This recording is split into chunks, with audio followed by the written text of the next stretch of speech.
Hello and welcome. This is NTA Tuesday Live, and I'm Cyril Stover.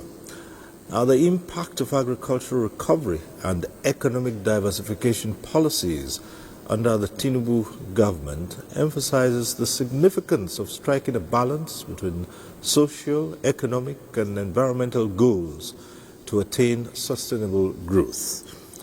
Now, the Nigerian economy under this administration has undergone one of the most ambitious resets in recent years, from fuel subsidy removal to exchange rate reforms and emergency on food security. The government says, though these choices are necessary to stabilize the economy and secure the future, laying the foundation for a long-term economic stability and food security. Now, from the price of garri to the cost of rice and tomatoes, the economy is felt most at the market and homes. And as Nigerians tighten their belts, many are asking, when will these reforms translate into real relief? Tonight, NTA Tuesday Live will discuss the Nigerian economy in 2025. What has changed so far, and what challenges remain, and what Nigerians should realistically expect in 2026. But before we get down to the discussion, let's get to see this report put together by correspondent Musa Baba Aliyu. The 365 days of 2025 have been a year full of economic activities impacting on the social and financial well-being of the country. The President Bola Tinubu's administration has recorded notable economic progress in 2025, driven by reforms initiated since 2023. These include the removal of fuel subsidies, unification of foreign exchange rates, and measures to enhance non-oil revenue collection. While inflation and living costs continue to pose challenges, key indicators point to improved macroeconomic stability, according to data from the National Bureau of Statistics and Central Bank of Nigeria. These gains reflect successful diversification away from heavy reliance on crude oil, while the non-oil sector contributing over 96% of GDP in the third quarter of the year. Non-oil revenues surged dramatically, reaching 20.59 trillion naira from January to August 2025, a 40.5% increase over the same period in 2024, and achieving the full-year target ahead of schedule. Nigeria maintained constant trade surplus, shifting towards net exporter status. Total trade in the third quarter reached 38.9 trillion naira, with a surplus of 6.69 trillion naira. Non-oil exports gained ground, signaling progress in economic diversification. Inflation eased progressively, reaching a 3-year low of 20.12% in August 2025, with further moderation reported later in the year. Fuel prices saw reductions linked to operations at the Dangote refinery, while the tax to GDP ratio improved. These achievements were prominently highlighted in President Tinubu's address during the presentation of 2026 budget. We will build trust by matching our words with results and our allocations with outcomes. The most significant budget is not the one we announce, it is the one we deliver. However, experts note that while macroeconomic indicators have strengthened, the pace for relief for ordinary citizens remain a concern amid ongoing cost of living pressures. Sustaining these gains into 2026 and beyond will depend on continued implementation and addressing structural challenges.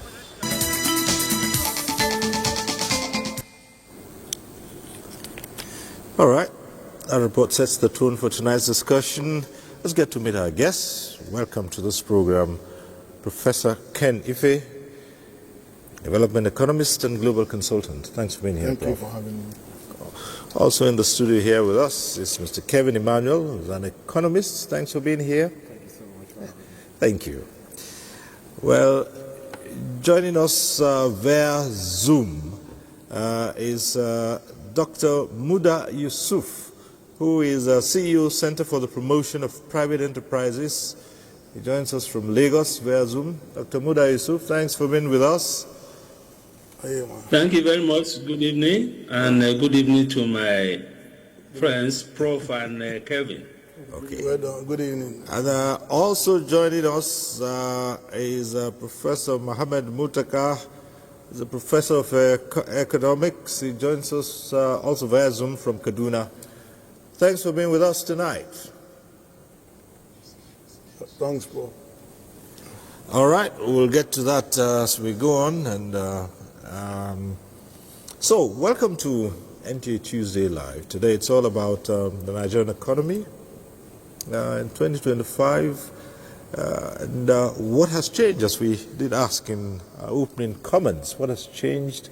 And yes, there were so many reforms which, bitter as many Nigerians would say those pills were, the government says they are necessary to build a strong economy. So we'll start off by looking at just how well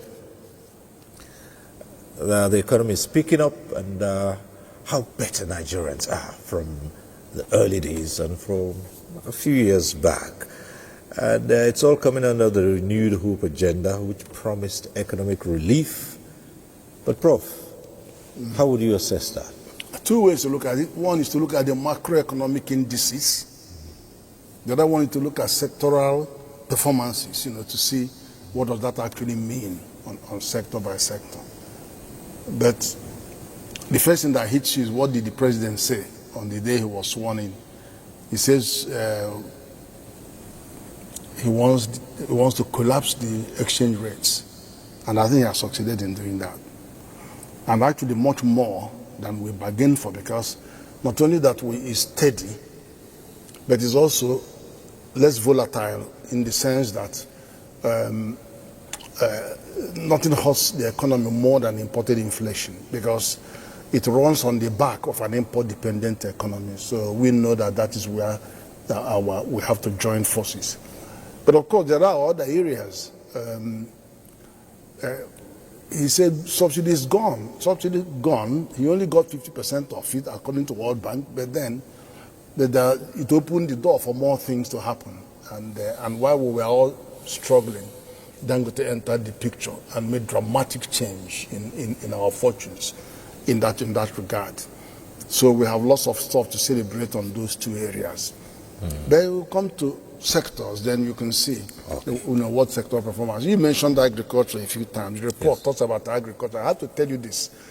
In January, I was mad about agricultural performance because the first quarter was 0.07%. It was literally zero. And I was saying, what's going on? But second one, it picked up. Now, the third one is above population growth rate, which is good. And then, quite dramatically, agriculture actually leads in the inflation drop. It's actually 10%, down from 37 down to 10. It's massive drop. Right. And there are many reasons why that has happened. Okay. We'll look at so those. many reasons. We'll look at them, and still, in spite of this drop you talked about, Nigerians are still looking out for a single digit. It's inevitable.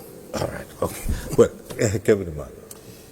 Thank you so much. It's always a privilege to be here. Compliments of the season to you. It's yourself. When the president took over in his opening inaugural speech, he said that subsidy is gone. Subsidy on not just petrol, subsidy on FX, because when he took over, Nigeria was spending about $330 million per month subsidizing the FX markets. You had multiple exchange rates. You had black market premium over 30%, and Nigeria was spending about 7 trillion a year on under recovery for petroleum subsidy. And I'll tell you about 47% of that, those subsidy claims were questionable. Because you couldn't match bridging allowances in terms of the levies paid to the bridging claims actually tendered at the mid and downstream regulator. So, to the credit of Mr. President, I'll tell you that the CBN was technically insolvent when it took over in 2023. The government had no money to pay subsidy, had no money to subsidize FX.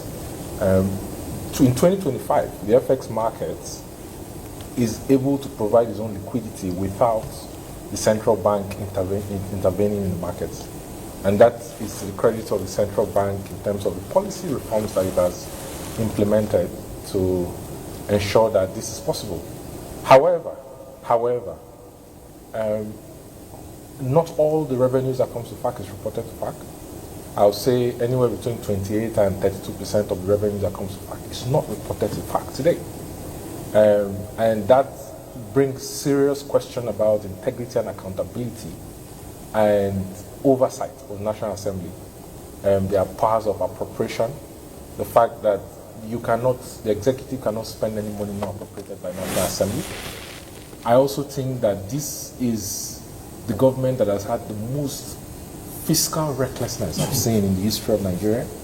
Revenues have increased because of valuation in FX and the impact that has had on revenues that comes to the government. At the same time, the revenues has not been managed properly. And then on the issue about inflation, I don't believe the numbers. And the reason why I don't believe the CPI numbers that are released by the NBS is because the inflation to interest yield curve, usually it follows, right? The Monetary Policy Committee will adjust the MPR if they believe that CPI is trending at around 15%. 15 to 27% variance, it's just not normal, it's abnormal. And they haven't done that so far. And they haven't done that. They did only one cut of 50 basis points, or 0.5% from 27.5 to 27%. Look, the inflation numbers that the NBS is banding around does not reflect the realities on the ground. Okay, we'll look at that in greater detail. But let's go over to Dr. Muda Yusuf in Lagos and put the same question to you, Dr. Muda Yusuf. How would you assess this economy or Nigeria's position in 2025? Well, again, thank you for having me, and compliments of the season to all Nigerians. I think one way to look at all of this is where the economy would have been without these reforms. Because it is very easy to say that the reform has brought pains, it has inflicted hardship. But what would have happened if those reforms had not taken place? And it is in that context we will appreciate more the value that the reforms have brought to this economy. Because before the inception of those reforms, the economy was on the verge of complete collapse. It may not be evident to many people, but that was where the economy was heading. For those of us in the private sector,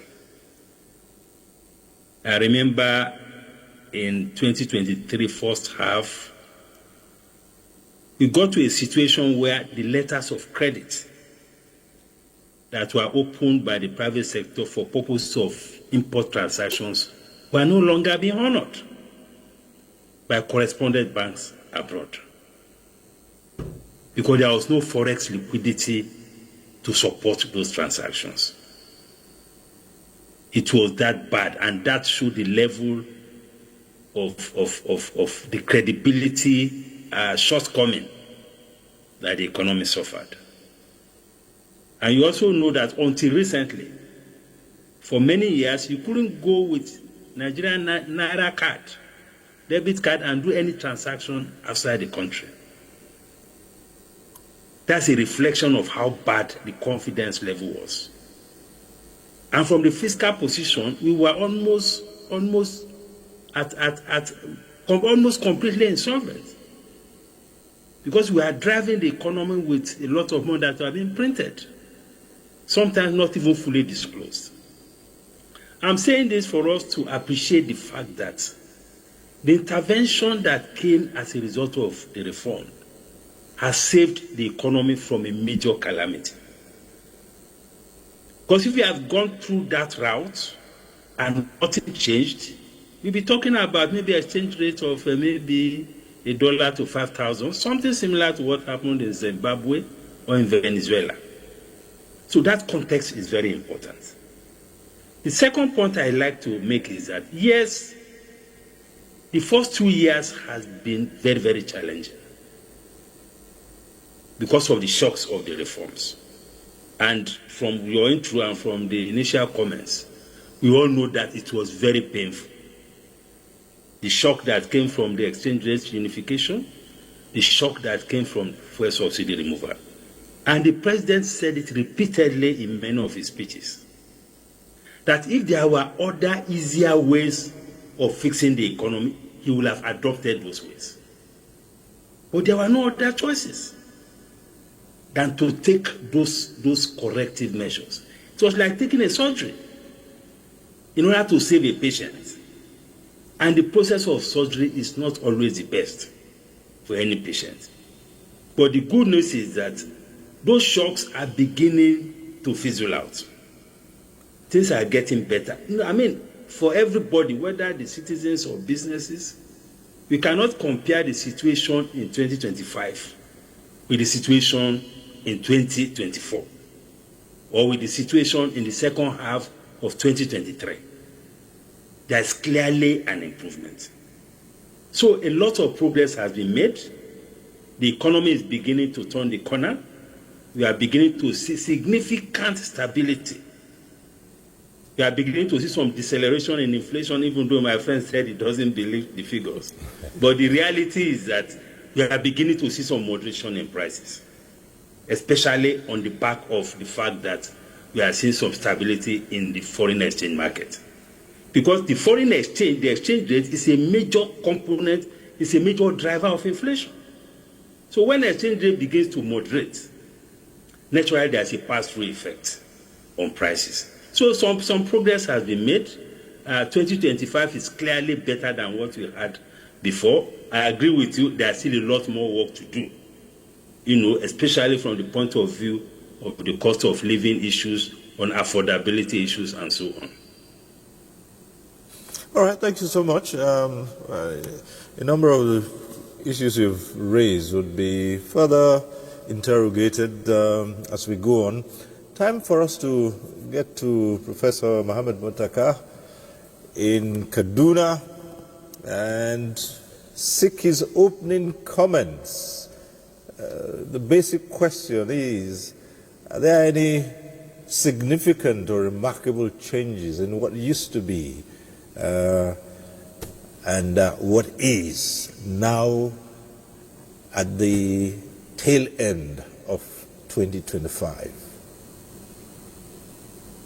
Thank you for having me, and I think it's very good that we did these discussions within the tail end of the year. So as to, first of all, I need to correct, I'm not in Kaduna, I'm in Zaria. Ahmadu Bello University, Zaria to be precise. For economics to assess the economy within the 2 years, I think it's a mixed basket. There are some progress, there are some challenges, and still persisting. But to measure economic performance, there are indices to measure those performance. And one of it is the living standard of the citizens. If their living standards have improved in the last 2 years, then we can say, yes, there is improvement in the economy as it were.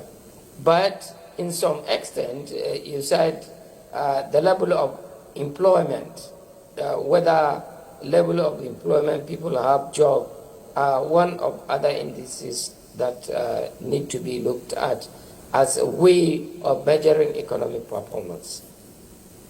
But also, the most essential thing is the critical sector of the economy that's supposed to derive the economy. For instance, manufacturing. Is manufacturing improving or they are decelerating or whatever you can assess within that. And in terms of other indices like inflation, exchange rate, for inflation, yes, it's coming down, but this can be attributed to two main factors. One, you change the base year from 2009 to 2024, which means that you have changed the base year and you expand the base as well from 700 items to 900. So there must be a slowdown. The prices are still increasing, but increasing in slower rate. And therefore, we can't yet say it is Uhuru. In terms of the exchange rate, yes, there is stability. So what the stability brought forward? One, because the higher demands that you have in the foreign exchange market has doused much, and therefore the Naira rally round from certain figure. So these are the things that you can measure and said whether the economy has improved or not in terms of, one, to say, yes, these are reforms. And in terms of that reforms, what that reforms brought in terms of employment, in terms of job creations, and what have you. I'm sure in discussing those issues, I think people will look at those indices and compare with what we have in terms of, yes, there is fiscal recklessness before this government came in, and therefore that fiscal recklessness leads to what we are seeing today, the squeezing out, the crowding out of the manufacturing sector in terms of productions, in terms of job creations, and also in terms of agricultural performance. Yes, Professor Ike said he's worried with the early performance. That coincides with the planting season. So after our planting season, the moment harvest season came, then agriculture taken up. So I think it's a mixed basket, and there is a win, there is loss, and there are much work to be done. Thank you so much. Yes, we stand corrected. Join us from Zaria. Okay, thank you. Back here in the studio, Prof. Again, virtually all our discussants tonight have described it as a mixed bag. Win some, not big wins or not wins at all in some areas, but which are the key areas of focus that you think have made these changes to take place in the economic reforms as to achieve some level of growth? Three key areas that are driving the entire scenario. One is what the central bank is doing. And because the central bank not only has sanitized actually cleared almost $8 billion debt. We are in serious debt. All the airlines were FX swaps, FX forwards. Yeah. Nigeria was number 3. They sorted that out. And then the airlines started coming back, the likes of Emirates and all of that. Then they are recapitalizing the banks, which is going to produce stronger banks.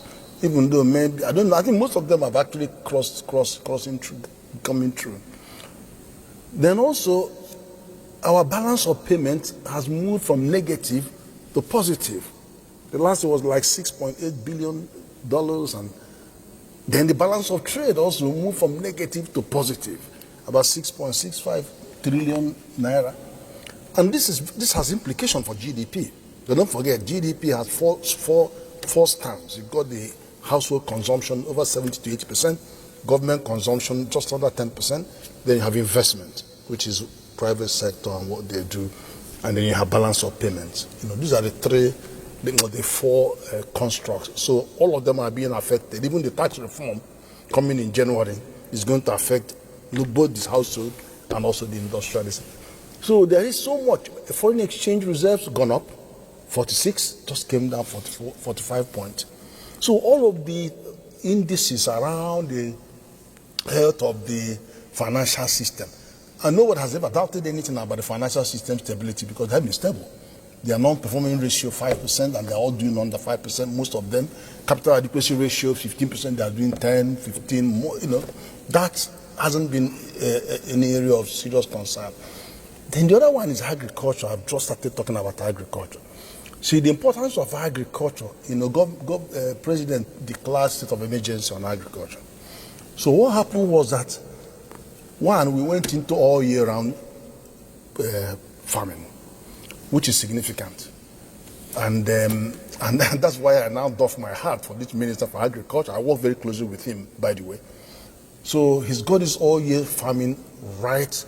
Everybody's doing that now. And then this backyard thing, you use small bags to do small things at home, they're beginning to turn into miracle. We're doing that. We do thousands of hectares of cassava, and I'm not having to use empty bags, cement bags, for multiplying my cassava. I'm telling you, millions of bags. We are coming wherever there's water, whether it's well or riverside or borehole, wherever you see it or lake, put those small bags there. And then you are seeing miracle. They mature half the time, 6 months rather than 1 year. Then they do twice the volume rather than so. All of these are coming in. Then fintech is also with NIN, the distribution of inputs is becoming easier. So there's so many things that are happening, even microcredit with the NIN. So the media has got that place turned around. That's why the growth rate has gone up, and that's why the food thing crashed. Right, two things, okay. But the third one, okay. me and him will talk about that one, because that's the oil. All right. That has been sorted out. All right. Before we get we're going to get there, because that's the big thing on the thing. Before we get there, you had just mentioned agriculture, but again, there's the feeling that yes, you would definitely see some improvement. Harvest season does come with an improvement We're doing all year round farming. Right. All year round. Right. So we don't have any season, anything. So if you, for instance, were to think of what has come in as a result of harvest, then it doesn't detract from what you're saying. That's one aspect. Then the other, because we did what they call it, dry season farming. Okay. The other, no wet season, dry season farming, and we're now on all year round. Well, the other, of course, is the question that Professor Mutaka raised, and which many Nigerians have raised it. Has manufacturing really picked up? That's another story. Manufacturing has not picked up, because when you look at in the calculation for GDP, CIGM, consumer spending, investments, government spending, and then balance of trade, balance of payment. When you look at those indices, you see that most of the investment that has come into Nigeria are hot money, what they call foreign portfolio investments. And you could see the kickback when the government announced 30% CGT rates, capital gains tax rates. Most of those funds come into treasuries, comes into the stock markets. They're not patient capital. Patient capital stays for at least 5 years. They're not coming to build factories and build industries like Dangote is planning to expand his fertilizer production from 3 million to 9 million tons, or expand his refinery from 650,000 to 1.4 million barrels and add a second train. They are coming for portfolio investments.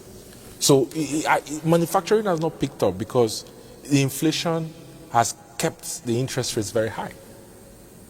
Right? Interest rate is high, prime lending rate is high.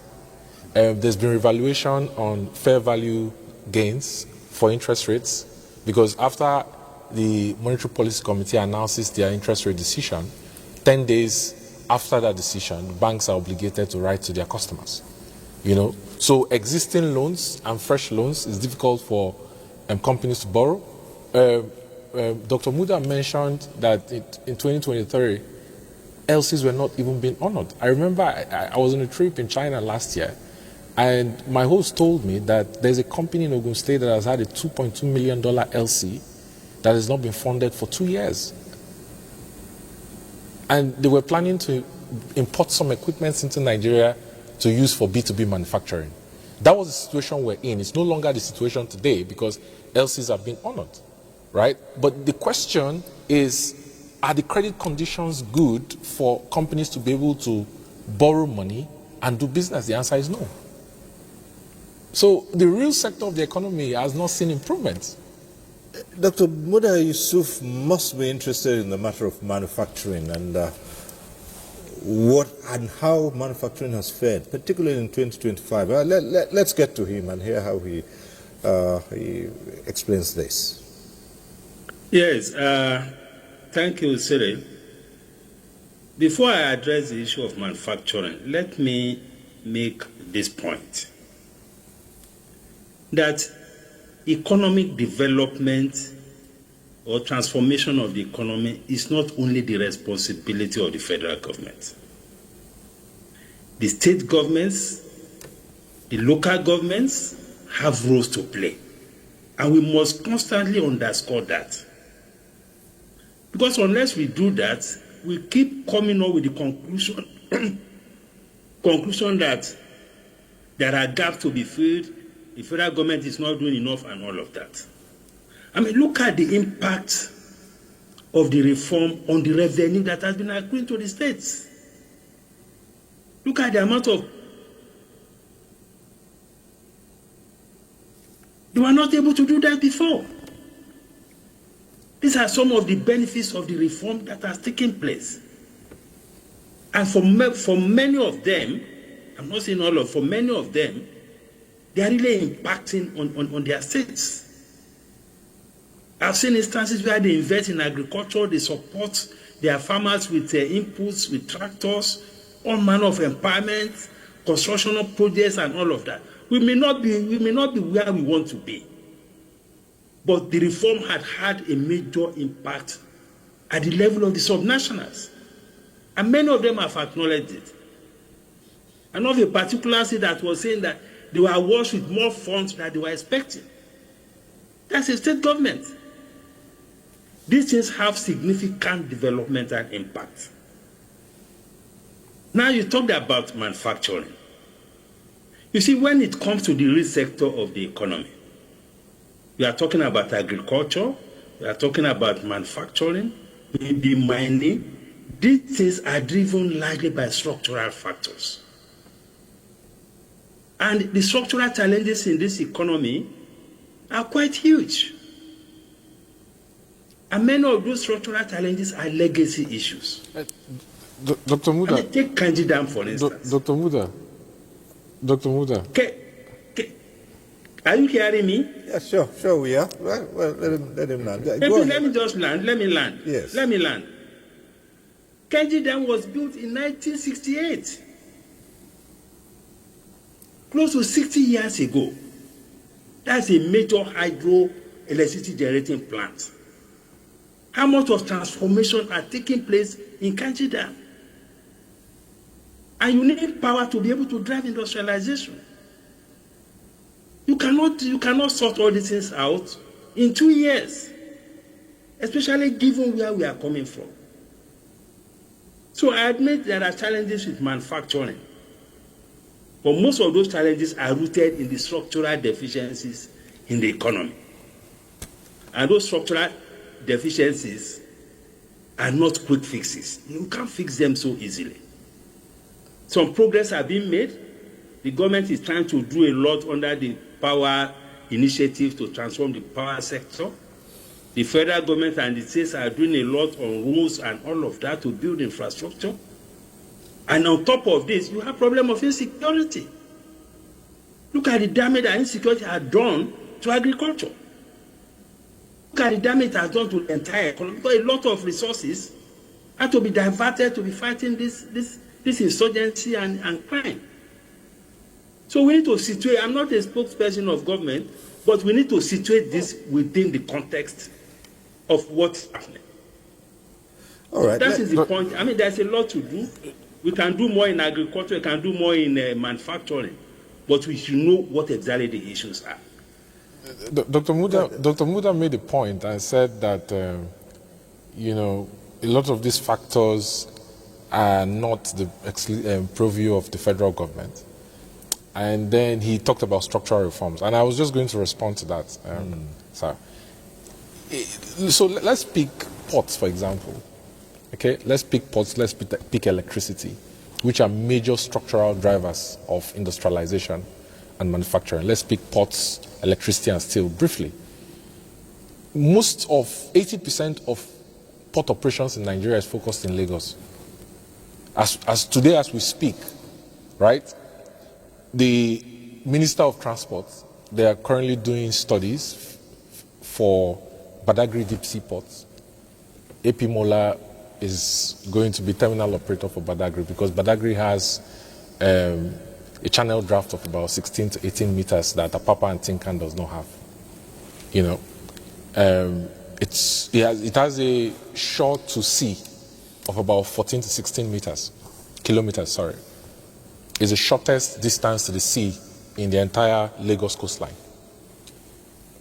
Lekki Deep Sea Port is a partnership between the federal government and the private sector, a Chinese company, an Indonesian company, and then the federal government. And then, if you look at the Eastern Maritime Corridor, like the Niger Delta, you see nothing. Calabar Deep Sea Port is not operational. One is focused on oil and gas. Bonny is focused on NLNG. Warri has an issue because a lot of oil and gas pipes for crude oil, for gas from escravos makes it difficult for you to dredge the channel draft. Bakassi Deep Sea Port in Cross River is 5 years out at the least. The government is not saying anything about supporting development of Ibom Deep Sea Port, which should have been a game changer. The government is not talking about the priority river roads that will lead in from the Eastern Maritime Corridor into 28 states that are not bordered by the sea in Nigeria. Let's talk about power. Gas prices are a major problem because 19 of about 26 plants are powered by gas in Nigeria. Thermal plants are powered by gas. Under the domestic gas delivery obligations, you have a situation where the prices that the gas aggregators are getting does not give them the incentive to be able to invest in infrastructure, in trapping, treating, separating, and piping that gas to gas-based industries. Okay, let's talk about steel. The Minister of Steel is so focused on Ajaokuta. I don't know if it's because he's from Kogi State or he really thinks that there's something there, but I don't think there's anything there because the decision to even locate a steel plant in Kogi State was an error in the first place because you locate steel plants by the sea, by the water. Nigeria doesn't actually have high-grade iron ore that you can beneficiate into steel. The iron ore in Nigeria is below 50%. And the government does not want to accept that, look, you need to privatize and send this thing to the private sector to deal. Allow them to bring in high-grade iron ore from the West African coast to be able to beneficiate into steel. These are three major structural drivers of industrialization and manufacturing in Nigeria. Is that not the purview of the federal government? Let me take on the matter of electricity, power, reforms in that sector. And that's the question I want to put to Professor Mutaka in Zaria. And say, when you look at the reforms in the power sector, how would you assess the keying of the sub-nationals into that?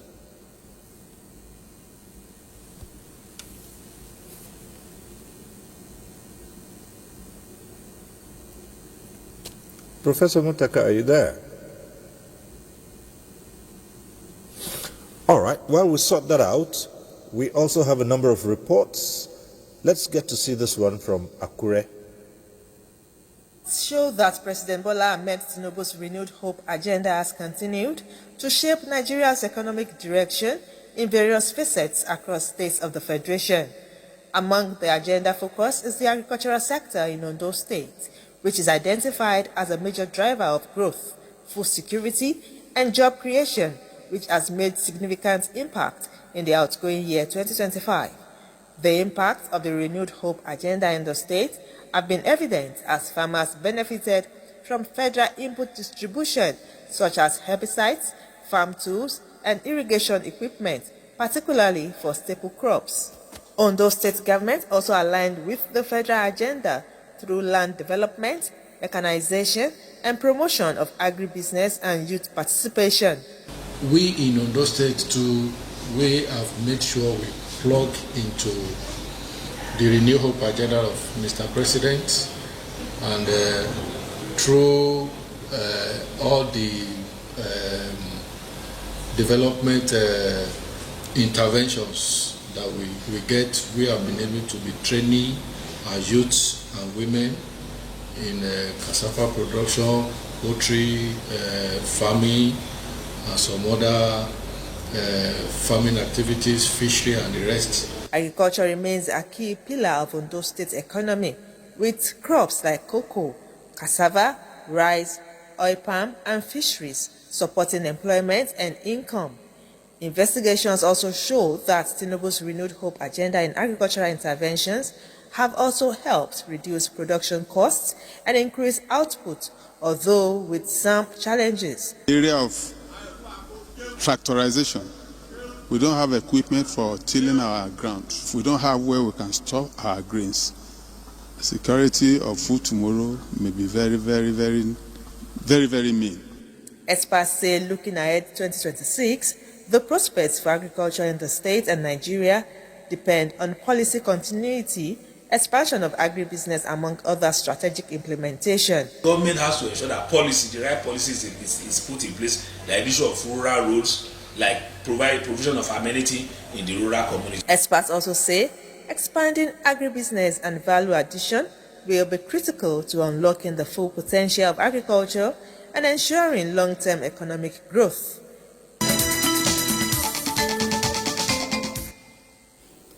All right, this next report is from Birnin Kabi. State remains a major contributor to Nigeria's agricultural sector, particularly in rice production, supporting national food security.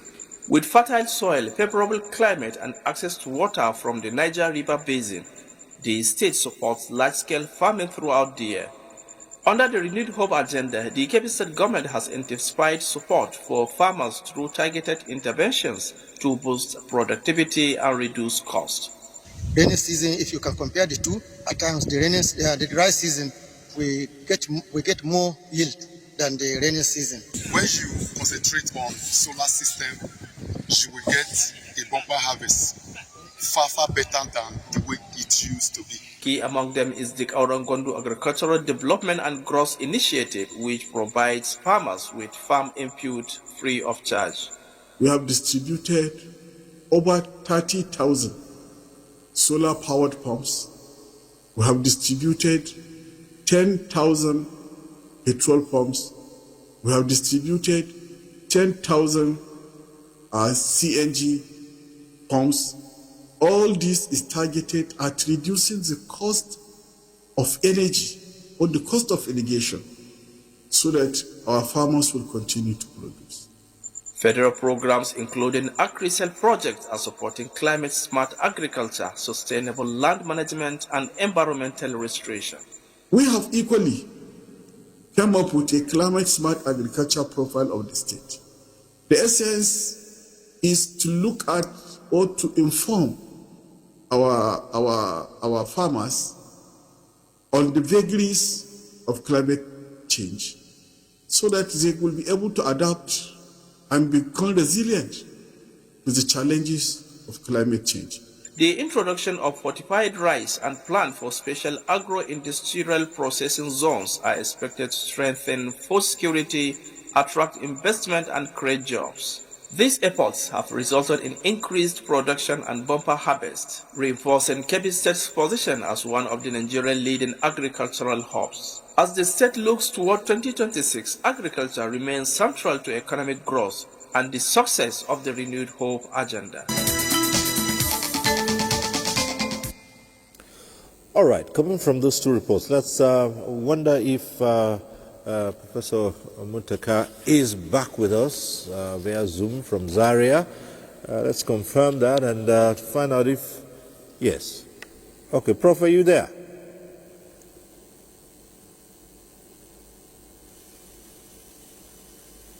Okay, all right. Okay, while we're still trying to fix that, let me bring the question back to the studio here. Okay, All right, Prof, if you're there, you know, before we took those two reports, Professor Mutaka, before we took those two reports... Can you hear me? Yes, we can. I was saying that I wanted you to assess how the subnationals have keyed into the reforms, particularly in the power sector.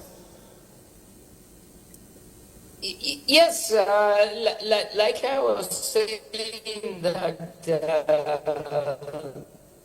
the real sector did not perform very well, except for agriculture and manufacturing. Even within the reform itself, for instance, this segregated tariff, ban A, ban B, ban C, also affected the manufacturing sector.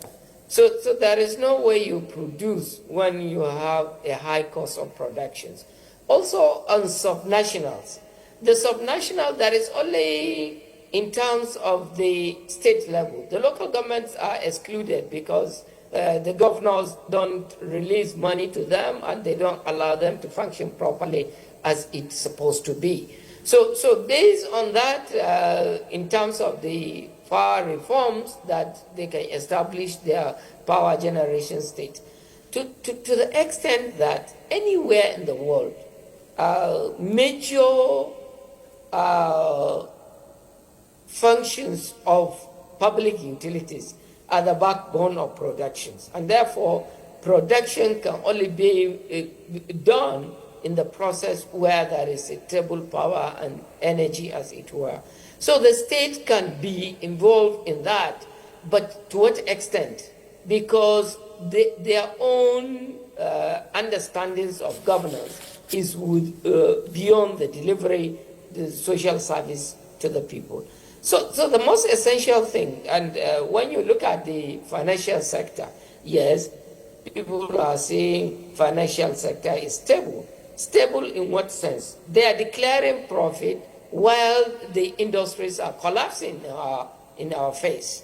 So it is to understand what happened in that.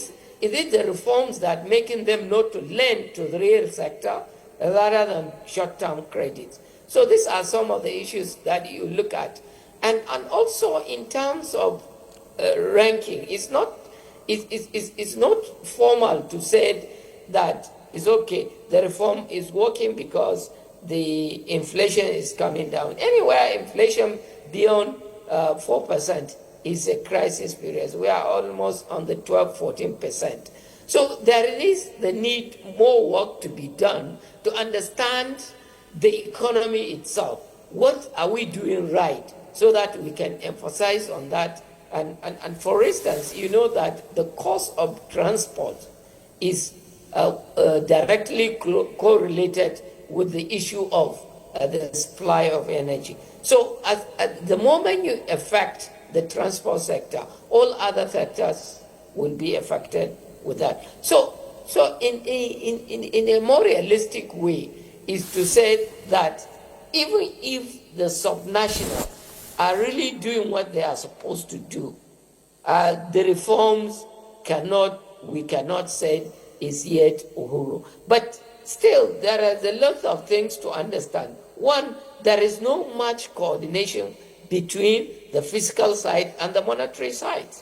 So unless you deepen that coordination, no matter what reforms you are trying to make, it will not hold water. For instance, if you take the tightening situations of the Central Bank, is the physical side tightening? They are not. They are expanding because one of the major of these reforms that you understand whether those reforms are functions or not. You take the annual budget.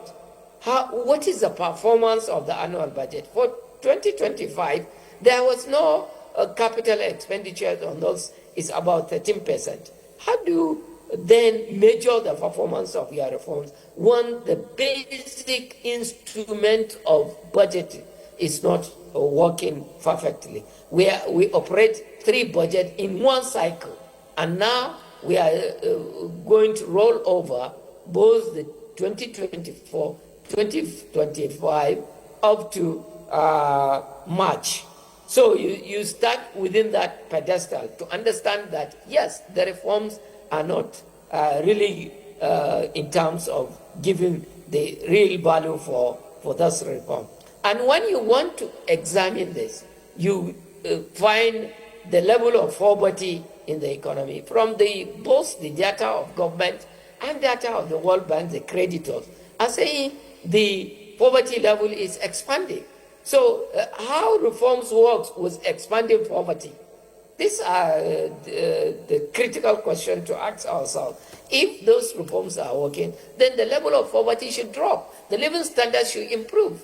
And therefore, how living standard can improve is by generating employment, generating income for individual families so that's to run their economy. So basically, yes, the reform have started, but the measurement of the reform has negative consequences within the economy. And therefore, the growth you project, about 3 to 4% growth, how does this growth translate in reducing poverty, in reducing hardship for Nigerians? And that's the basic for economic questions that we normally ask in terms of measuring performance of any economic policy. And by the way, economic policy are not cast on stones.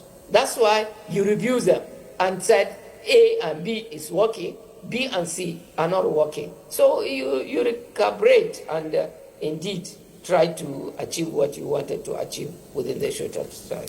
All right, thank you. Speaking of the budget and the cycle, of course, the president did say that by March, all of this would be laid to rest, where you wouldn't have to now carry 3, as the case may be in the very first quarter of 2026. You might be dealing with 4 at the same time, but all of this is being taken care of from what the president said. So we have seen some of these sectors and agree that they need to, there's a need to do more work on them. The budget is chaotic, actually. You know, I think the budget and national plan, they owe a profuse apology to the president for leading us into all of this. And of course, to some extent, to the National Assembly, because National Assembly doesn't create a budget. They just oversight that and then open it up for discussion. But it originated somewhere. And this is being conducted without regard to the fiscal law. There is a fiscal law that governs all the things that happen in budget. And let me tell you this thing has come to a point now where people are asking questions about competencies and politicization of the budgeting process.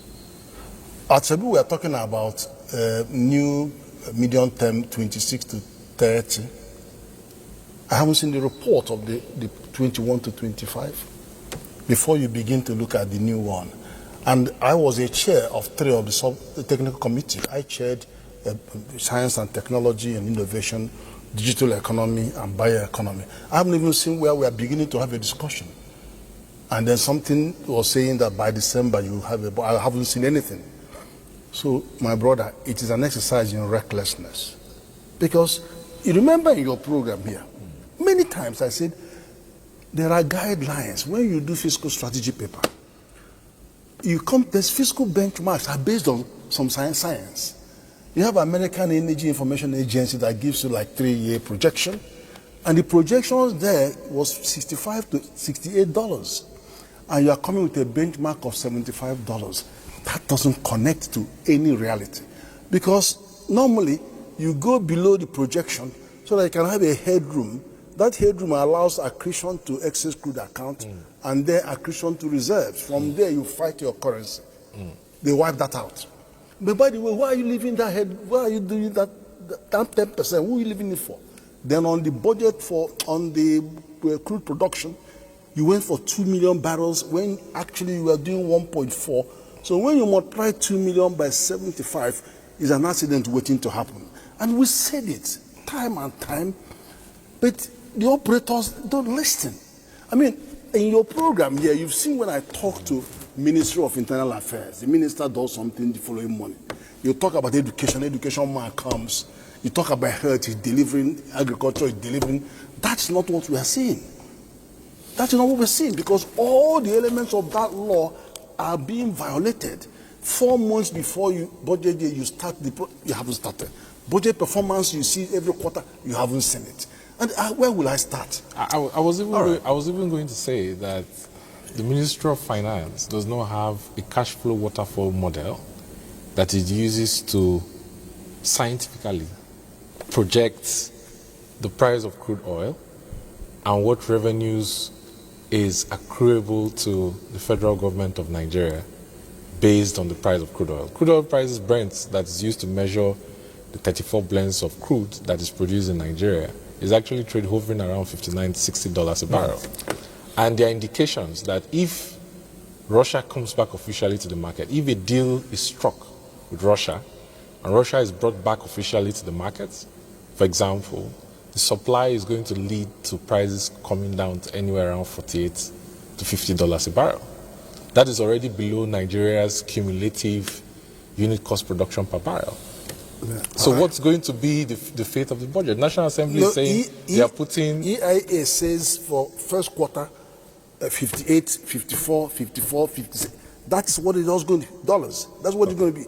And they are now posting 64.85. As the when benchmark. It is going at when it is already down, which is not realistic. 58. It's not scientific. All right. So what has happened now is nothing compared to what will happen in 12 months' time. 2 million barrels per day is not realistic. And I say this because Nigeria is one of maybe 2 countries or 3 countries in the world producing crude oil and trapping gas daily that does not have an automated hydrocarbon accounting structure. Okay. At this point, we'll take a short break. When we return, we'll go to those areas where significant achievements have been made. Earlier on, Professor Kenny talked about fintech. We'll look at those areas. We'll also open the phone line so we can get in your phone calls. And we also have a number of reports in the can, which we'll bring to you. So stay with us. We'll be right back after this short break. Thanks for staying with us. On this segment, the phone lines will be open. You can join in the conversation in the studio.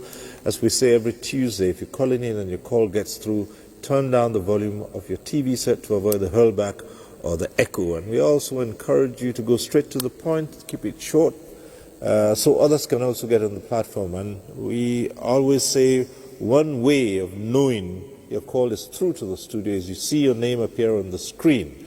It tells you that the call has been passed through. And just go ahead and ask your question or make a comment. And we ask that you not bother too much about the greetings. A simple hello would suffice. So we'll start off this segment with another in our reports. This one is from Enugu. Nigeria agricultural sector demonstrated steady growth in the output of staple crops, according to the 2025 Agricultural Performance Survey conducted by National Agricultural Extension and Research Liaison Services.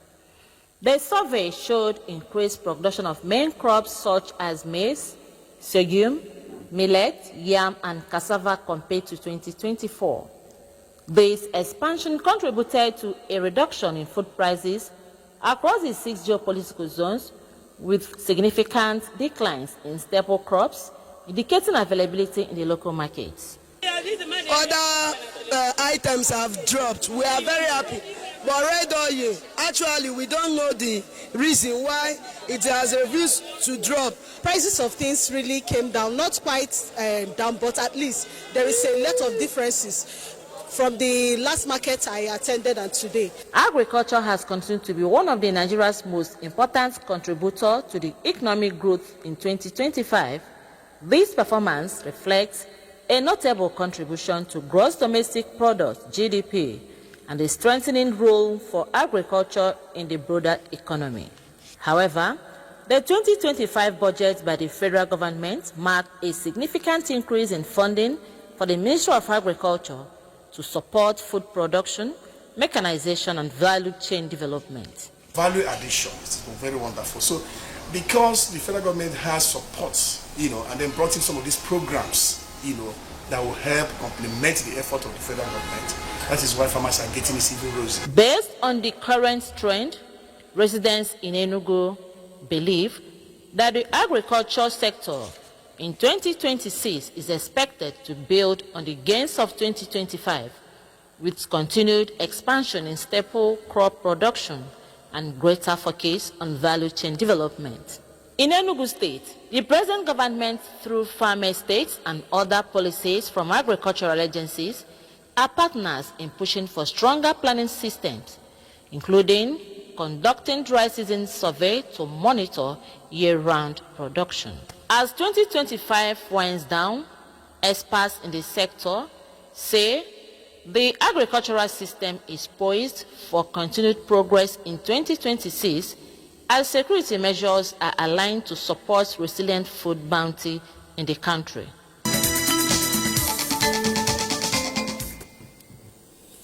From Enugu, we go to Kano for this next report. Orumi community, Makoda local government area of Kano State, is known for year-round farming. Recently, however, farming activities suffered a major setback following the blockage of an irrigation canal that conveys water from the Gari Dam, leading to significant losses for many farmers. I spent more than 2 million last year. I was able to realize how my farm was washed away by flood. In response, the federal government initiated a reclamation intervention to address the challenge. The canal has now been cleared of weeds, restoring water flow and enabling farmers to return to their fields. I am overwhelmed. I'm so happy.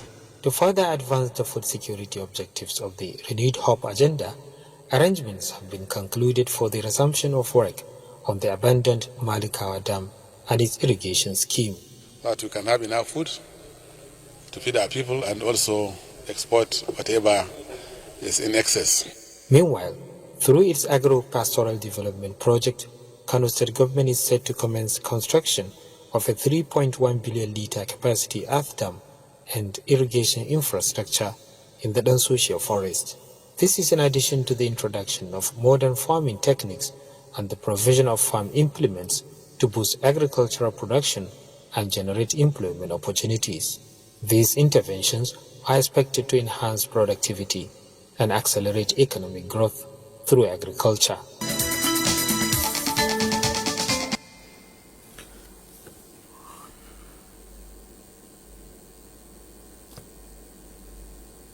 All right, this time let's go down south and bring you this report from Benin. The federal government, through the Renewed Hope agenda, has rolled out policy reforms, programs and initiatives to empower, create jobs and to encourage women and youth's participation in agriculture and agribusiness this year. These include capacity building trainings, disbursement of farm inputs and credit facilities to farmers aimed at diversifying the economy and enhancing value chains of the nation's agricultural produce. Pesticides were given to farmers to help reduce the effects of pests in their farms. So we've been able to curb that in the states. Then we have liquid fertilizers, the normal NPK and the other liquid fertilizers also given to farmers too, to help them increase their production yield. We also have tillers. Tillers were given out. The state government, under the leadership of Senator Boyle, has provided tractors for farm mechanization in Edo State, over 30. So I speak with you now, they are working in different areas or different senatorial districts of the state. For farmers in the state, it has been a year of surplus as the various supports they received from the federal government led to increased food production in 2025. I farmed corn 4 times this year. As I told you, I'm still eating corn in December. That's the last one that I've done now. I'm still eating it in December right now. That's to tell you that I have a bumper of harvest. What we have sown in this year, we have benefit from the federal government, a yield productive. we have a seed that we save to help our Nigeria. As they look forward to 2026, stakeholders believe that provision of storage facilities, guaranteed market access, and promotion of climate-resilient practices will help to boost the sector's contributions to the nation's economy. In Benin. All right, so back here in the studio, let's look at some of the information that have come through in some of those reports. They've been high on agriculture, and let's go to Lagos and link up with Dr. Muda Yusuf. They've been high on agriculture, but we also recall that Professor Ken Ife spoke about fintech, and it was in an earlier comment, I believe, Dr. Muda himself talked about unemployment. And again, when we come to that, we should look at how small and medium enterprises have thrived in 2025, given the policies and the reforms that have come in. Dr. Muda Yusuf. Yes, just as you said, some progress has been made in agriculture. A lot more needs to be done, especially around insecurity. I think we need to emphasize that. And I'm also aware that the farmers, particularly rice farmers, are currently complaining about the fact that the price of rice has collapsed, and they are not happy about it. These are some of the challenges of economic management. The citizens are happy that prices are dropping, they are celebrating, but the farmers are not happy that the prices are dropping. So we need to address that, so that it also don't create a situation where the farmers walk away from the farm or walk away from some crops if they feel that it's not profitable to continue to plant those crops. And that's why I think that going forward, perhaps we should be looking at this concept of minimum guaranteed price for farmers. I mean, this is a concept that is used globally, at least to give confidence to farmers that you are not going to lose money in the event of a glut of production. So the policy of minimum guaranteed price is very essential. On the issue of small businesses, some of the biggest casualties of the reform are actually the small businesses, because they did not have the capacity to absorb shocks. So many of them actually went under at the peak of the challenges of the reform. But luckily, happily, I mean, many of them are, returning. They are restoring their businesses. They have adjusted. Some of them needed to adjust business model. But the most important issue around small businesses are the structural factors. We cannot overemphasize that. All right. That the cost of transportation, the cost of power, even challenges of insecurity, issues of procurement and so on and so forth. Right. And issues of financing, that is also key. Okay. So for small businesses, we need to address those critical structural factors. And I must emphasize again that the structural factors in this economy is the responsibility of both the federal, the states, and the local governments. I think that, for me, is extremely very, very critical. All right. Those are the things that I would say around the SMEs. Okay. Let's quickly go to the phone lines. We have a Tanimu who's calling in from Jalingo. Tanimu, if you're still there, go ahead.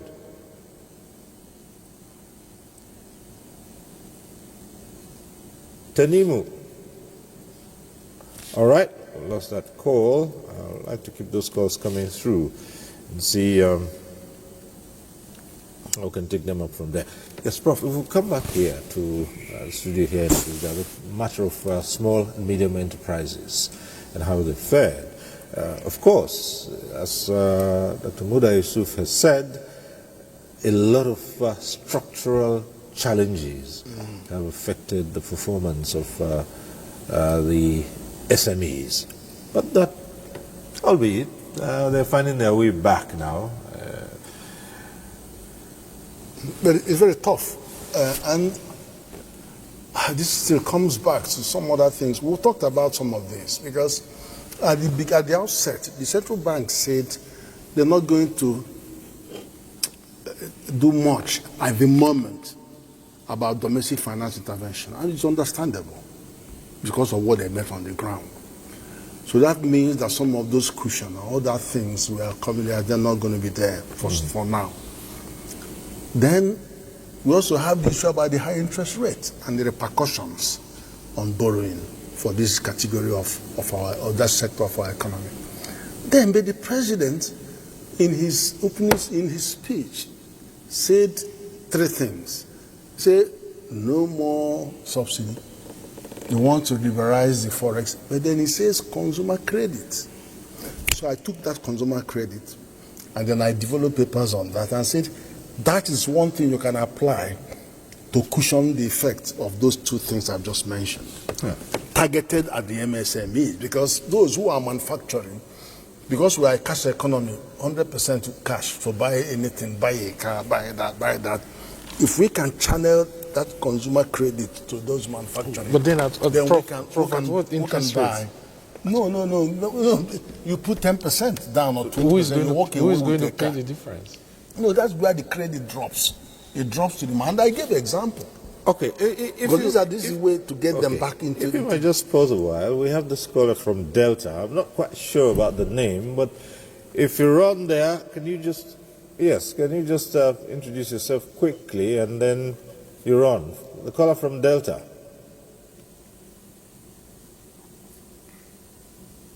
It's targeted credit facility. Hello. Okay. Yes.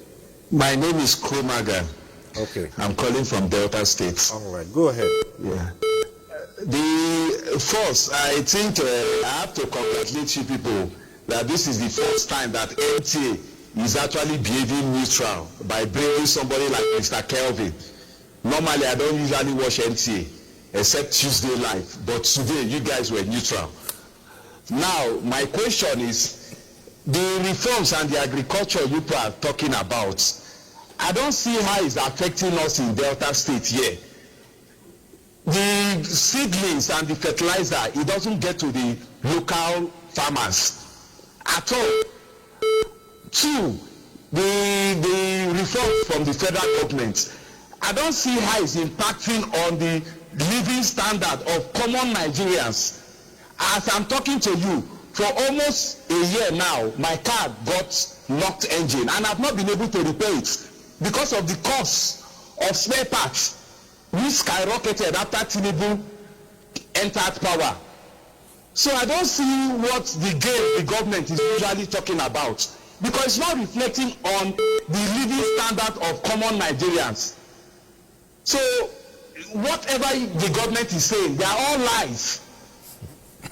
And Mr. Kelvin, I'm very, very happy that NTA can bring somebody like you, because they usually don't bring people like you that say the truth. Thank you very much. All right. Thank you so very much, Kromaga from Delta. Well, those are your views, which you're entitled to. I'm not sure everyone would agree with you on that factor. Yes, things may be that tough. But again, I would also like to remind you that here on the NTA, our primary concern is not the usual bashing. We lay things out professionally, and thank you for admitting that much. Thank you so much. But thank you for your comments as well. Our analysts will respond appropriately. We have another call. Professor Khalifa Dikwa calling in from Kaduna. Yes, go ahead, Prof. Professor Kaduna, yes. Hello, good evening, everyone. Yes, good evening, Prof. My question to the experts in the House, Professor Sanife, Kelvin, Professor Muntaka, and Dr. Mudashir Yusuf. Let me ask a naive question. what is the heck going to happen if we insist that the National Assembly insists that the borrowing rate will be a single digit for manufacturers and small and medium entrepreneurs? That is my main question. And secondly, I would like us to say that Nigeria has alternative. In the past, during IBB, there was no alternative to IMF and World Bank. Today we have alternative. Even at that time, everybody used to do their own and do the Nigeria's own. And therefore, the double thing is no longer good. That is the one. And that I dare say that it should remain non-aligned. And agriculture is the main driver. That unless you want me to go back and read economics again, and we have a vice president who is a first class agri-economist. So I don't know why we insist on foreign advice. The whose advice has never worked anywhere in Africa. None. Why should we go into something into empirical method of trial and error, asking Nigerians to wait a little bit to the patient? We are not benefit. We have alternatives. We will see where it works, but not in Africa, and Nigeria in particular, which is being trailed for long in order to leave it, in order not to allow it to leave the remaining African countries into prosperity. Thank you very much. You have to repeat the question. All right. Okay. Well, both Prof. Kedife and the other discussants will try to make out exactly the meat of your question. But again, we've had a number of calls and some views. Let me go to Professor Muttaka and couch it this way, particularly from the comments of Kromaga from Delta. Would it be correct to say everything that has been said, all that's been said are lies and no progress has taken place? Would that be a fair comment? Get his question. I didn't quite get his question. You'll have to tell us the questions he asked. I didn't quite hear him. I said you can't say all what has been said is lies, but the most essential thing is one of all to say, like I said, there are some areas where progress has been made, and there are areas that you can't, no matter how you want to vent it, it can be said progress has been made. But by the way, I have not heard what the question said. It is recurring in this program that whenever a phone call, you can hear them, and in most cases, you can't even connect. So I think you should also do your housekeeping very well as well. But the fact is that there are some of the reforms that really change things and things are improving. But there are some that are not making. For instance, when we said the most essential important things about economic reforms is to improve life, to improve standard of living.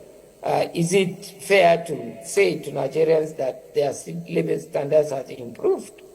Or we said the level of poverty decrease or increase. So those are the things. But when you look at certain basis, for instance, improvement in the collections of revenue, and because that improvement is visibly, you can see that how the revenue is used is another matter altogether. So it is that there is no also coordination between the federal government and subnationals. Subnationals are supposed to be coordinated in terms of economic policy, but because economic policy is exclusive list of federal government. So, but there are avenues at which you can coordinate those with the subnational. National Planning Commission, National Planning Board is there for Coordination and National Economic Council are meant to coordinate sub-nationals and indeed. And the problem is that in most cases, in most time, we don't follow what the Nigerian Constitution said. The Nigerian Constitution, the premise said, objective principles of Chapter 2 is that the economy should be run in such a way that is equitable to everyone. So unless you reduce the gap between the rich and the poor, then you are not following the economic postulate, the constitutional postulates of the country. So it is important to say that there are some progress that have been made.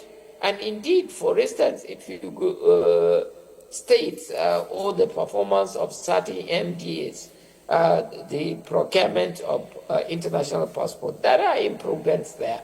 There are other ministries that there is improvements in terms of what you do with public funds. Also, to some extent, you said the NEL fund, they introduced it, though we have doubt on its achievement because to what extent, how many you give access to. Okay. So these are kind of things that you can say, yes, it's true. But in terms of agriculture as well, there are certain improvements in terms of distributions of fertilizer. But the price of fertilizer is making it very expensive to produce. And by the time they produce to the market, the price has collapsed. And therefore, it makes the farmers to be hesitant in going back to production.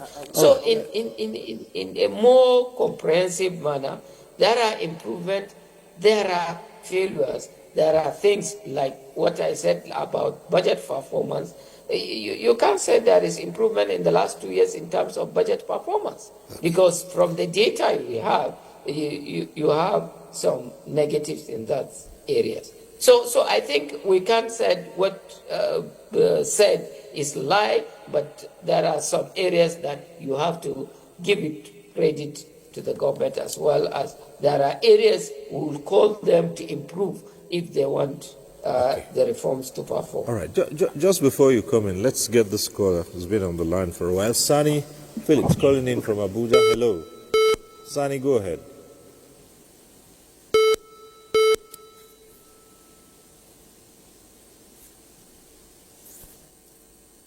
Yes, Sani, if you're there, calling in. A very good evening to you, Sir Stoba. Yes, good evening. All right.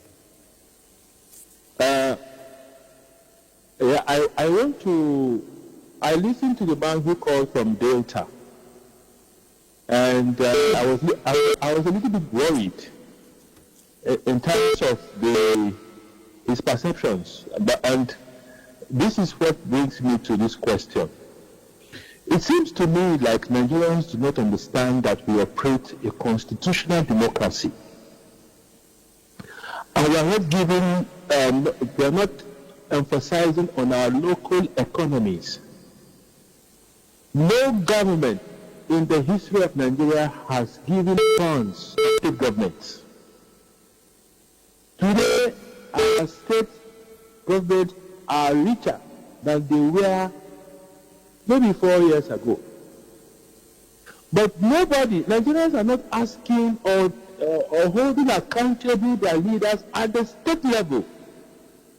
Because it is to me an aggregate of the local economy. If the economies in the states are doing well, it will culminate into something much more better for the country.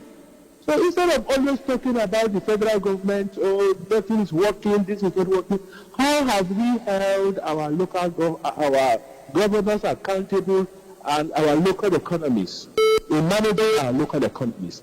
I don't know if there's a gap. I don't know if the professor can help us. How can we hold our state governors accountable for the successes or the failures of our local economies? All right. Thank you very much, Sani Phillips. Yes. The state governments don't control monetary policy. Okay. The state governments cannot manage inflation and interest rates. That's the exclusive preserve of the federal government. If you look at the legislative list, exclusive, concurrent, and residual list. And then I was going to come back to what Professor Mutaka from Zaria said about fertilizer prices. Right. And if you look at fertilizer, there are three components. There's ammonium nitrate gas, which is mostly from methane gas. There is muriate of potash, and then there is phosphates. Nigeria has ammonium nitrate gas. It doesn't have muriate of potash. It doesn't have phosphates. And if you look at the chart, you see that the prices of phosphates that were imported from Morocco and the prices of muriate of potash went up after Russia invaded Ukraine in 2022. And prices of fertilizer just kept going up because prices of fertilizer are very consequential to the prices of food, right? And then, you know, we're talking about the per capita income, purchasing power parity. We're talking about the living standard of Nigerians and now how that has diminished as you've collapsed the exchange rates and brought it to one window where the central bank does not need to intervene, the market provides some liquidity, right? And then we're asking ourselves, if you look at inflation, interest rate, and exchange rate, what is the most driver of imports in Nigeria that takes the most effects out of Nigeria? Energy and food. Within the last 30 days, right, the government, led by the regulator that was just sacked, allowed importation of 1.8 billion liters of petrol. Dangote is able to solve Nigeria's petrol demand on a daily basis. Right? He doesn't get enough crude oil feedstock that he needs. Dangote has to import about 10 to 12 million barrels of crude on a monthly basis. He doesn't get enough gas feedstock that he needs to actually produce urea. He gets about 60-70% because ELPS2, that the pipeline from Escra was supplying him gas feedstock to Lagos, is not able to supply him all the gas that he needs. These are the structural factors that you have to pay attention to because, in my view, I think the CBN is stretched in terms of monetary policy. The asymmetric corridor and liquidity ratio and MPR, they are stretched. There is not much the CBN can do from here to manage inflation. Right? Have they done a good job? Yes. But can the fiscal authorities take over the structural reforms that are required to actually stabilize this trilemma of inflation, interest rates, and exchange rate as it leads to, you know, the cost of living and affects Nigerians on a real-time basis? Let's get to the phones. We'll return to that. Abdul calling from Abuja. Abdul, go ahead if you're with us.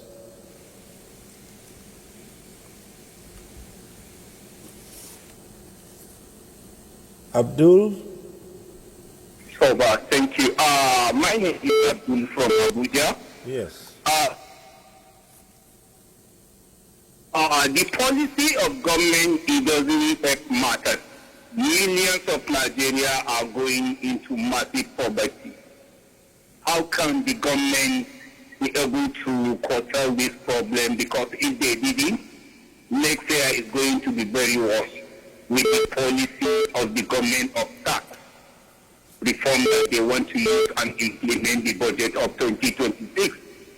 The reality is that we agree of Nigeria, they have to ask their state governments and their local government, but the present administration are in the wrong position. I'm very glad to hear your own visitor in the middle. I've already break it down, and I agree with whatever your guests are saying. They have to wake up and think out of the box before it's too. All right. Abdul, thank you so much. Well, Prof, many issues now on the ground from the questions raised yes.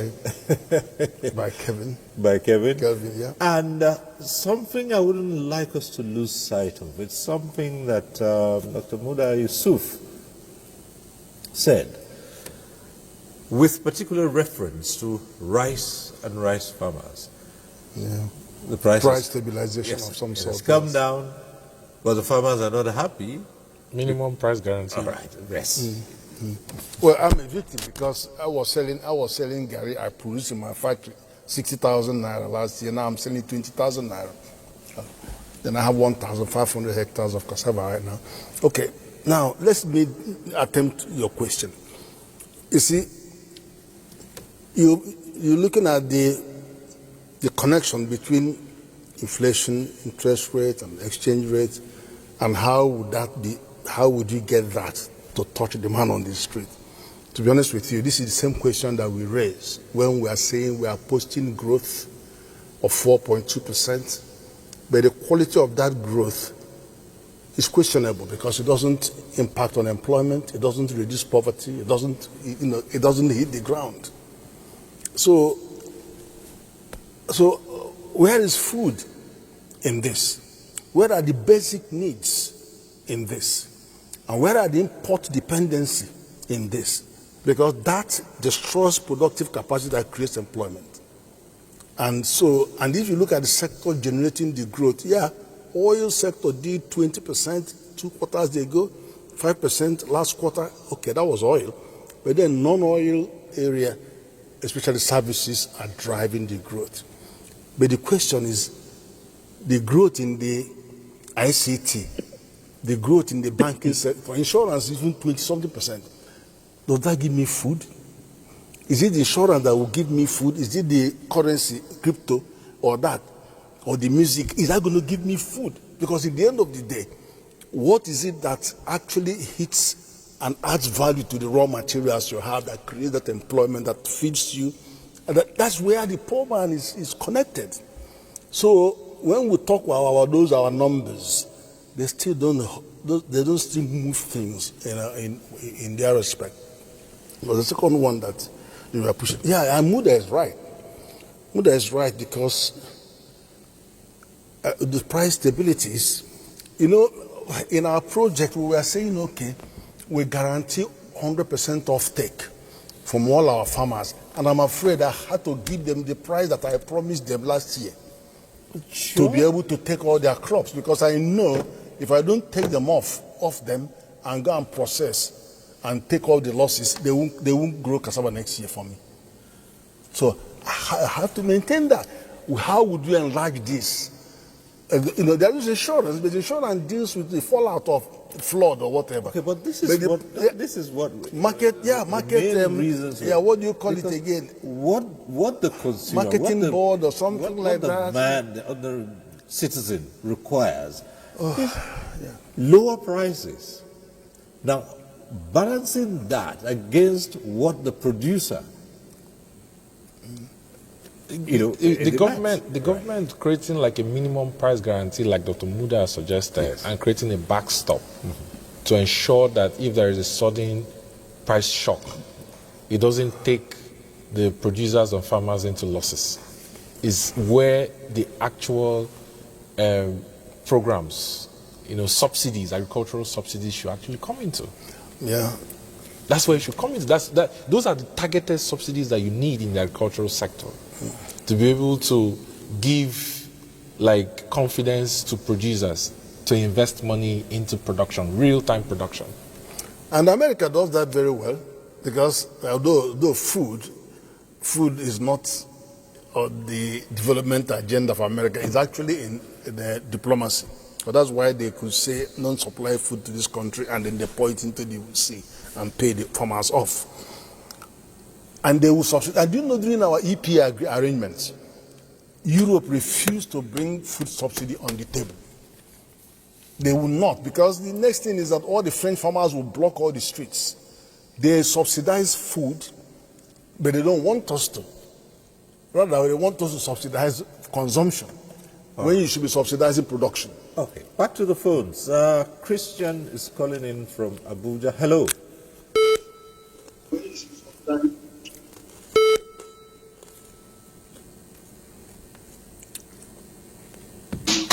Good evening.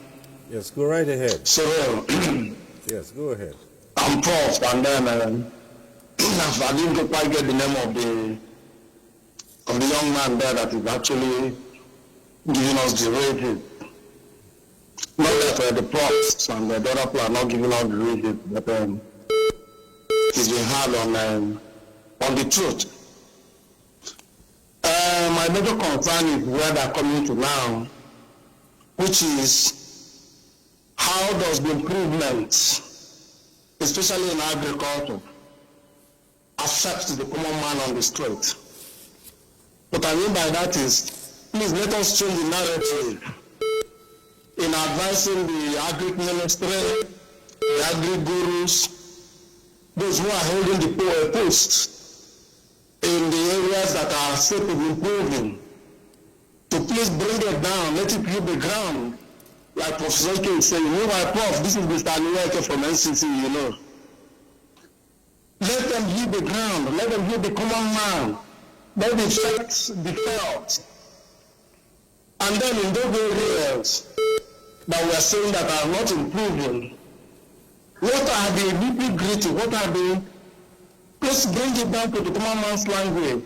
What are those critical things, critical factors, critical inputs, critical economic indices that can be brought in to begin to improve them?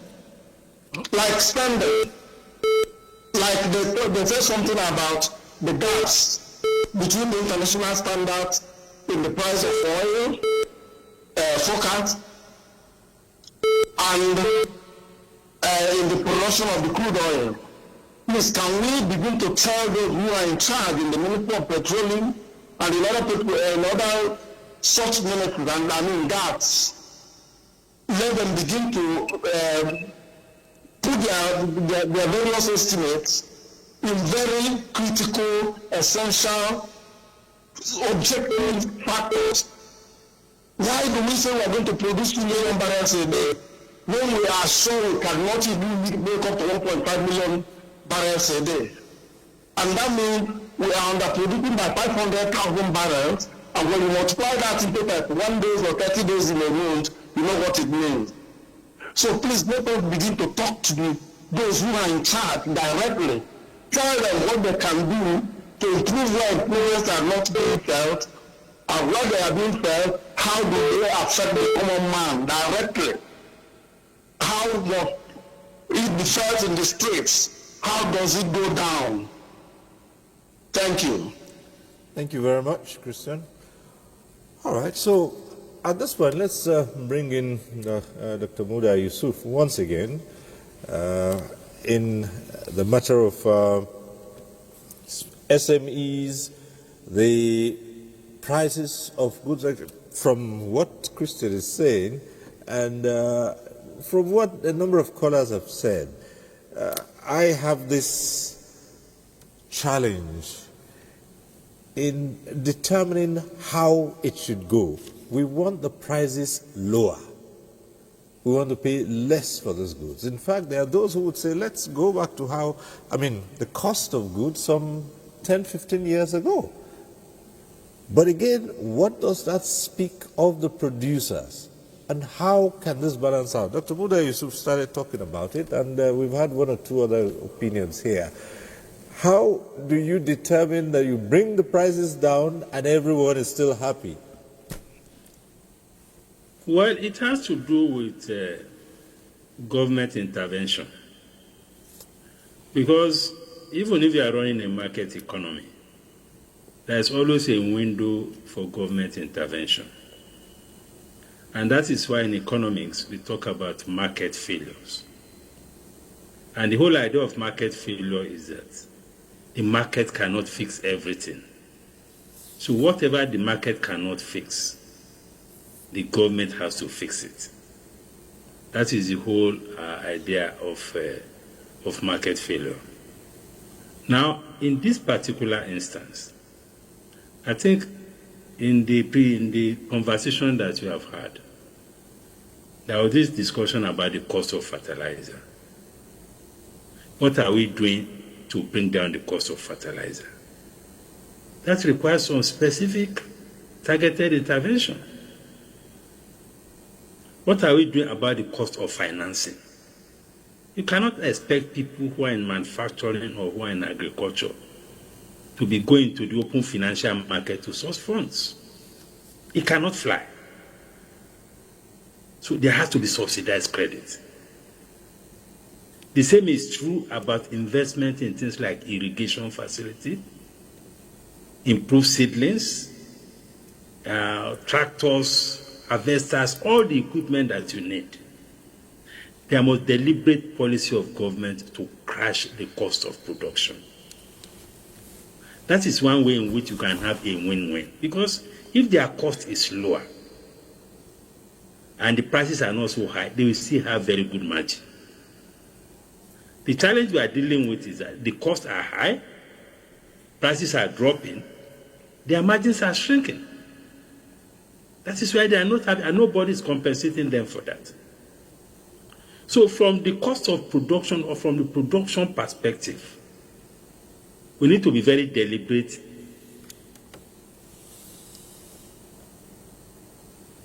to bring down the cost of production, whether it is in agriculture, whether it is in manufacturing, whether it is in health, whether it's in education. Because these are basic sectors that impact on the lives of the people. So deliberate intervention, I think, is the way to go. All right. We can now complement that with the principle of guaranteed minimum price. Mm-hmm. That if you have done all of this and yet prices are crashing, you can offer to offtake. Just as Prof said he did in his individual capacity. You offer to offtake, that will give farmers the confidence that worst case scenario, I'm going to get so much. For me, I think that is the way to go about it. And we need to deploy all our policy instruments to ensure this intervention. Can be direct intervention, can be intervention through monetary policy, can be intervention through tax policy, can be intervention through even tariff policy. These are specific measures of intervention that we need to do to support production so that profitability in investing in production can be elevated. That will be able to keep more people in production rather than everybody going to buy bonds or buy treasury bills. We don't add much value to the economy. Oh, well. See, American government. I wanted to say something. You're laughing at that, but there are those who would also argue that, yes, the bonds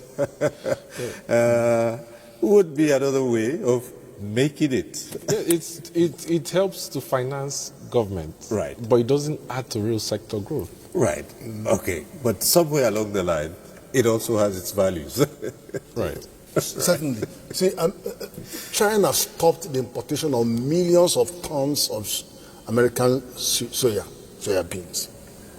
So all the farmers screamed. And now they are paying out billions of dollars to them because China has stopped importing their soya beans.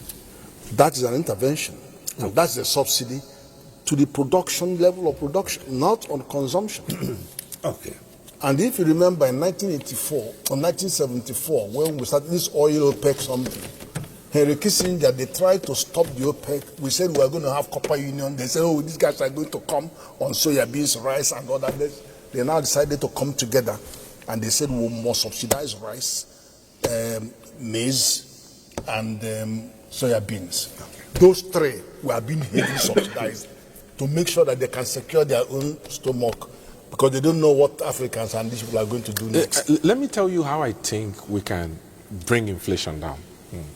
Energy is a major contributor to inflation. Nigeria is taking about $28 billion for energy costs on a yearly basis. Petrol alone takes about $12 to $14 billion on a yearly basis. The president can say, I'm giving my cabinet a 5-year target to ensure that Nigeria becomes a net exporter of refined transportation fuels to other countries in Africa and around the world, right? And I'm giving them a 5-year target to ensure that Nigeria stops importing crude oil for refining. Because up until last year, Nigeria was exporting crude. But Dangote came, and because Nigeria could not guarantee him crude feedstock, he's now importing crude from America and other places. And he's spending, this year he imported 100 million barrels, $6.5 billion. Went out in FX.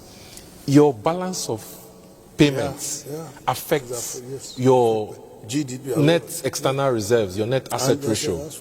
And that impacts on your exchange rates, right? So if you give a 5-year target and say we're going to become net exporter of urea, net exporter of refined transportation fuels and non-transportation fuels, you have linear alkyl benzene, you have sludge, you have residual fuel oils, you have petroleum coke, and all those non-transportation fuel derivatives.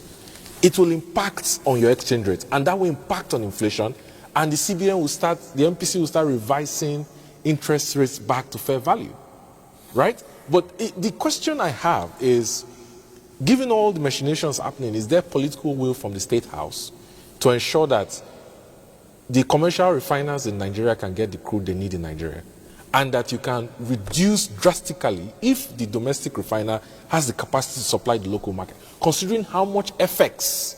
Because in the last 30 days, $1.6 billion has been spent importing 1.8 billion liters of petrol into Nigeria, which is absurd. Is there political will? No, but the question is, we have a PIA. They're all in PIA. Is the political will to fully implement the PIA there? Finish. All That's right. what it is. Let me go over to Professor Muttaka, and I'd like to take a sharp deviate from the trend that's been going on, and this is perhaps the only area we have not spoken about as we've been considering the economy, unemployment and all that, and that has to do with education and the system. Has the Nigerian education system been tailored to produce or to bridge and address the huge skills gap, and what progress has been made in that? Because these are the people who will drive those small enterprises. You're still exporting jobs to neighboring countries for craftsmen. So how well has the education system been tailored to address the skills gap? Professor Muttaka. Yes, it's a good question, and my response is this.